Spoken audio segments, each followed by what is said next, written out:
देश की सबसे पुरानी पार्टी कांग्रेस ने 19 दिसंबर से एक कैंपेन शुरू किया है। पार्टी के नेताओं ने पार्टी के 138वें स्थापना दिवस पर क्राउड फंडिंग के लिए डोनेट फॉर देश कैंपेन की शुरुआत की। कैंपेन का मकसद कांग्रेस को इकोनॉमिक स्ट्रेंथ देना है। अब पार्टी के फंड को लेकर तरह तरह के सवाल उठाए जा रहे हैं। क्या सचमुच पार्टी को कॉर्पोरेट फंडिंग नहीं मिल रही है? आइए आज समझते हैं कि आखिर क्यों कांग्रेस को क्राउड फंडिंग कैंपेन चलाने की जरूरत पड़ गई है।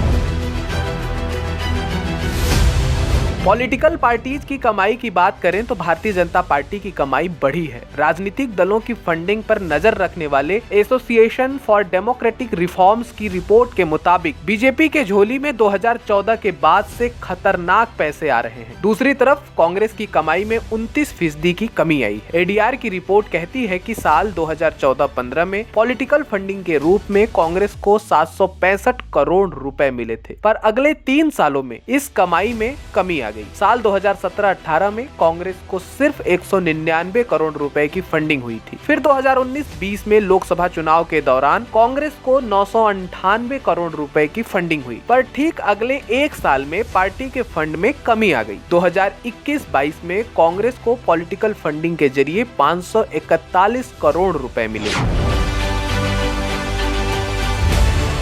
एसोसिएशन फॉर डेमोक्रेटिक रिफॉर्म्स के मुताबिक साल 2014-15 में बीजेपी ने पॉलिटिकल फंडिंग के जरिए 970 करोड़ रुपए की कमाई की थी। बीजेपी की पॉलिटिकल फंडिंग 2017-18 में बढ़कर 1027 करोड़ रुपए हो गई। बात इलेक्शन ईयर 2019-20 की करें तो यह कमाई 3 गुनी बढ़ गई और बीजेपी के खाते में 3623 करोड़ रुपए आ गए। पर बीजेपी के अकाउंट में भी 2021-22 में गिरावट देखने को मिली। 2021-22 में बीजेपी की कमाई 1917 करोड़ रुपए रह गई। कुल मिलाकर पिछले 6 सालों में बीजेपी को पॉलिटिकल फंडिंग में 2 गुने की बढ़ोतरी हुई।